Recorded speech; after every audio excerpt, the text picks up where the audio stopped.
Avec Christopher Wu pour cette ouverture, c'est passé, ballon capté par Roubi. Un premier ballon qui avait quand même transpercé les lignes adverses. Il faudra que les Zimbabwéens soient particulièrement méfiants.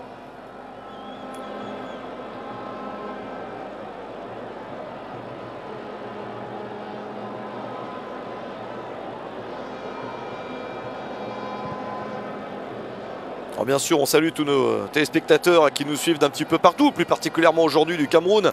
Et nous voilà enfin lancés dans cette première mi-temps au Mandela National Stadium de Kampala.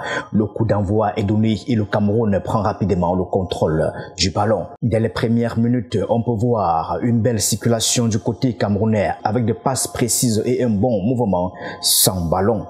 Les joueurs semblent bien en place et Christian Bassogok se distingue particulièrement sur son flanc gauche et met la défense zimbabwéenne sous pression.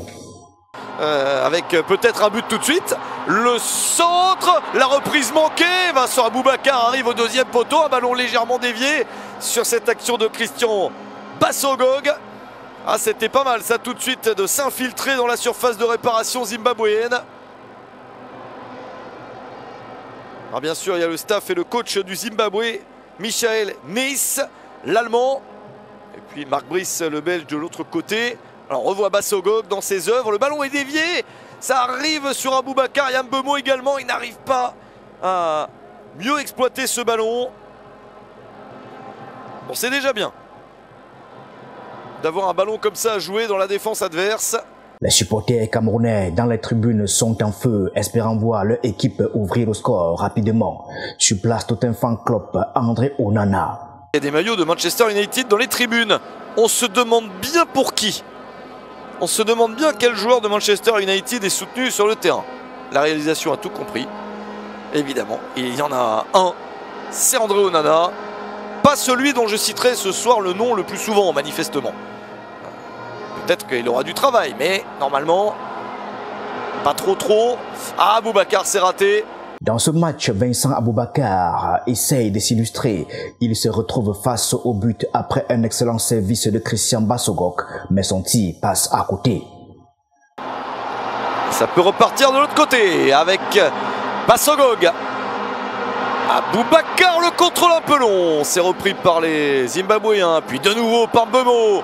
Mbemo dans la surface, Mbemo, l'angle est fermé, il peut centrer quand même du bout du pied. Petite panique à bord pour les Warriors. Une très bonne situation encore une fois pour le Cameroun. C'est pas encore une action qui fait assez mal à l'adversaire, mais ça les met en difficulté. Et en continuant comme ça, on va peut-être bien finir par passer.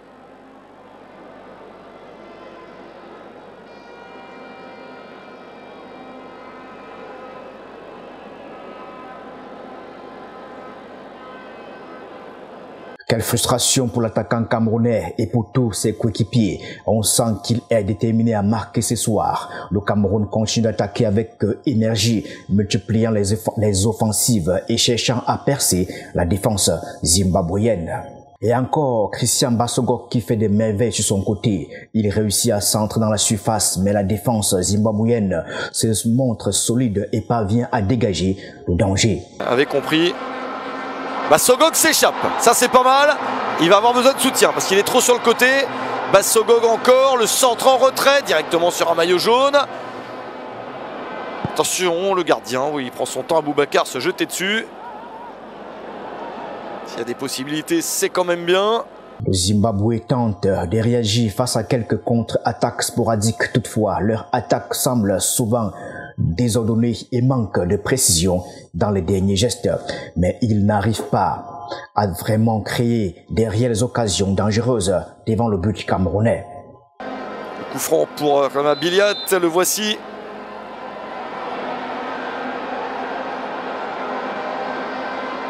C'est lointain hein, comme coup franc bien sûr.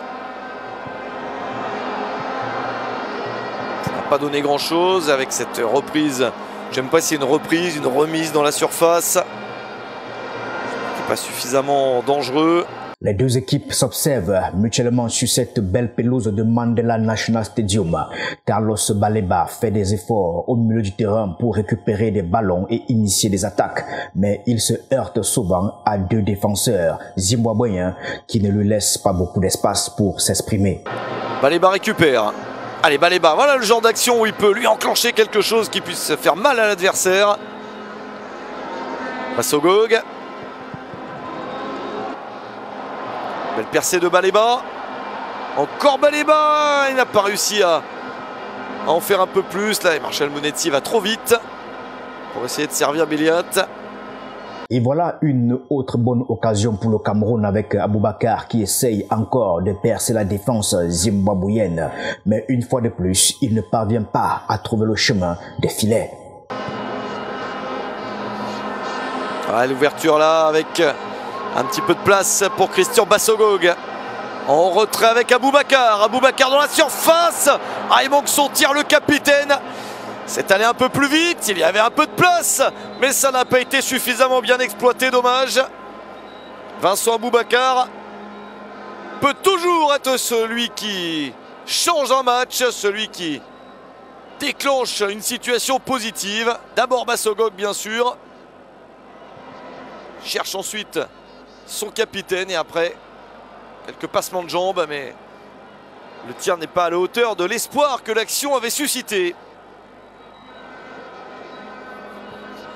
Le Zimbabwe essaye alors de répondre avec une tentative de leur attaquant qui s'avance dans la surface camerounaise, mais ça ne passe pas et le gardien André Onana reste vigilant. Ce ne sont pas les plus simples. Le renversement de jeu, ça va de l'autre côté. Avec un centre ou un centre-tir, oui. Je suis pas sûr qu'il voulait tirer, mais ça arrive sur le but quand même. Vigilance pour André Onana. Il faut rester concentré dans un match dans lequel il touche peu de ballons, mais rester quand même sur le coup comme il fait ici. Voilà, le ballon arrive sur lui alors que c'était peut-être pas prévu sur l'attitude qu'avait Zemmoura. Mais il capte sans trembler.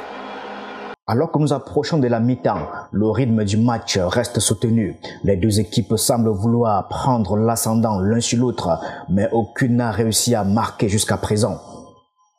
Les joueurs gagnent lentement leur position alors que l'arbitre s'apprête à siffler la pause. Et c'est finalement la mi-temps qui s'annonce au Mandela National Stadium, toujours 0-0 entre le Zimbabwe et le Cameroun.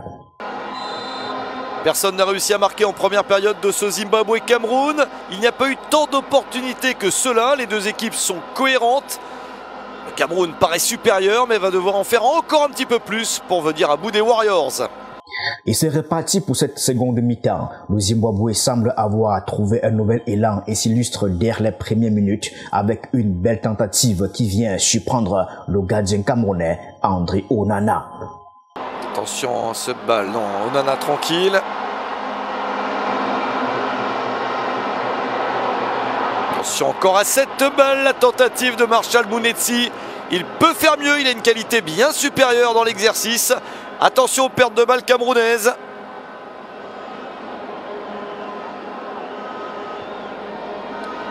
Même s'appliquer dans la relance et remettre le ballon de l'autre côté. Les Camerounais jouent trop depuis le début de la seconde période dans leur propre camp, dans leur moitié de terrain. Les joueurs zimbabwéens prennent des risques et cherchent à déstabiliser la défense camerounaise, mais leur frappe est un peu trop molle et permet à Onana de capter le ballon sans souci. Tentative de frappe directement sur Onana. Mais ils ont eu 2 années beaucoup plus difficiles. C'était pas encore assez dangereux ça. Le Cameroun, de son côté, peine à trouver son rythme. Une attaque mal négociée laisse les Lions indomptables sur leur faim. Zimbabwéens, quand je disais que c'était leur première participation à la CAN. C'était un événement donc quand un pays participe pour la première fois à la CAN. Et ils avaient affronté le Cameroun. Et derrière, le Zimbabwe en profite pour riposter rapidement. Les Zimbabwéens semblent déterminés à prendre le contrôle de cette deuxième mi-temps et multiplier les incursions dans le camp camerounais, montrant une belle cohésion dans leur jeu. En 2004 donc, attention à cette balle à côté. Ouais, j'étais sur mon histoire, mais faut faire attention à ce genre de ballon. C'est une grosse occasion pour le Zimbabwe. Un ballon qui passe à côté. Heureusement pour le Cameroun, ils ont eu chaud. Au fur et à mesure que les minutes passent, le Zimbabwe devient de plus en plus précis dans ses actions offensives. Il commence à créer des réelles occasions devant le but d'André Onana et ils mettent ainsi la défense camerounaise sous pression. C'est au Cameroun de mettre la pression au Zimbabwe et pas l'inverse. Et en ce moment, c'est plutôt le Zimbabwe qui a le vent en poupe avec ce débordement de Moussona. Moussona légèrement en retrait, Béliat ne trouve pas de solution, décale pour un tir, le ballon légèrement dévié et corner. La seconde période est... Attention, c'est parti un peu dans le dos, c'est encore jouable avec cette frappe. Oh la parade d'André Onana. Ils sont de plus en plus proches de marquer, le tir chaud à côté du poteau ne l'était pas même si c'était dangereux. Celui-ci est cadré. Oh le ballon, Khama Béliat, il a mis plein de buts de ce genre-là. André Onana bien concentré sur la trajectoire et accompagne le ballon en corner. Ça paraît facile comme ça, mais il fallait être bien placé. Mais voilà qu'une occasion en or se présente pour Vincent Aboubakar. Il tente sa chance, mais ça ne trouve pas le cadre. Il faut repasser par Michael Gadeux. Balle dans la surface avec le geste. Ah, il aime bien ça, Vincent Aboubakar. Il en a mis des comme ça. Il estime qu'il y a un bras ou une main zimbabwéenne. Mais il n'y a bien que lui qui dit ça. Aucun de ses coéquipiers ni l'arbitre ne semble s'émouvoir. Le match prend alors une tenue intéressante avec une percée de Jackson Tchatchoua qui fait vibrer les supporters camerounais dans les tribunes. S'appuyer sur Tchatchoua.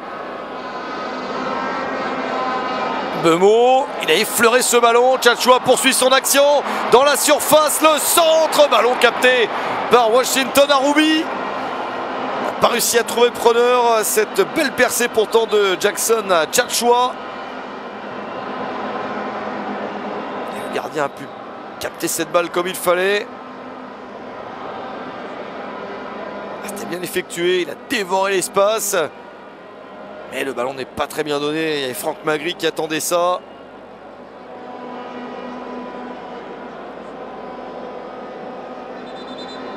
Après un bon moment de domination du Zimbabwe, on sent que le Cameroun commence à se réveiller et à retrouver ses esprits sur le terrain. Yvan Neyou est fauché juste devant la surface de réparation. Yvan Neyou. Bemo, Aboubakar. Voilà, Neyou fauché, l'arbitre a le nez dessus, elle laisse jouer, ça avait l'air très rugueux. Bon, il laisse l'action se dérouler. Le Cameroun commence à multiplier les attaques avec l'intention manifeste de marquer. Après avoir été bousculé et mis en difficulté, les Lions indomptables reprennent enfin le contrôle du jeu et montrent qu'ils sont prêts à se battre pour décrocher ce précieux but. Un coup franc est accordé au Cameroun, une belle occasion d'inquiéter la défense zimbabwéenne. Pied droit Koundé, pied gauche Bemo. On va essayer de marquer à 5 minutes de la fin du temps réglementaire le but de la gagne, le but de la victoire, le but des 3 points.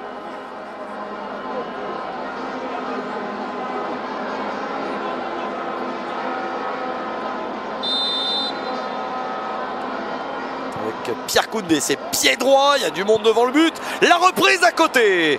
Ah, une tentative quand même de tir non cadré, mais il y avait un peu plus de dynamisme là-dedans que sur la plupart des actions précédentes. Un peu mieux pour le Cameroun, pas encore suffisant. Derrière, une nouvelle attaque du Zimbabwe ne parvient pas à inquiéter André Onana. Cependant, la tension monte encore lorsque Michael Gadeux se retrouve en position idéale pour placer une tête. Il joue direct, mais c'est un ballon directement pour une reprise de la tête. Ça tombe au-dessus du but. Le gardien a eu le temps de voir venir ce ballon sans trop de danger. Il a compris que ça passait au-dessus. On ne sait jamais. Il cherche ce genre de trajectoire. Avec Michael Gadeux qui est quand même seul. Alors il va prendre ce ballon un peu derrière, c'est le haut de la barre. Alors que nous approchons les dernières minutes du match, un corner est accordé au Cameroun. C'est l'une des dernières occasions d'inverser la tendance et de prendre l'avantage dans ces duels âprement disputés. Les supporters retiennent leur souffle alors que les joueurs se regroupent dans la surface adverse. Pierre Koundé, premier poteau, la reprise. Oh, ça passe à côté. Il y a une petite chance de venir prendre cette victoire in extremis. Ça s'est jeté devant le but. Oh là, cette reprise manquée de Vincent Aboubakar. Ah, il prend cette balle du genou gauche, il n'arrive pas du tout à la maîtriser, c'est la balle de match, sans doute pour le Cameroun, et elle est manquée. Nous sommes désormais dans les derniers instants du match. Le Cameroun pousse avec détermination pour tenter de marquer ce but salvateur. Il y aura une possibilité de centre, non, pas encore. Koundé prend sa chance. Oh, c'est à côté. Un coup d'éclat peut toujours changer l'issue d'un match. Et Pierre Koundé a également pensé ça. Alors il a pris sa chance, n'a pas trouvé le cadre, mais de peu. Voilà comment le Cameroun aurait pu prendre les 3 points avec un tir comme ça. Mais finalement, c'est le coup de sifflet final de l'arbitre qui retentit au Mandela National Stadium. Le score reste nul et vierge, 0-0 entre le Zimbabwe et le Cameroun. On attendra avec impatience la double confrontation entre le Cameroun et le Kenya au mois d'octobre, puisque ce sont les co-leaders de ce groupe J. 4 points pour les deux pays.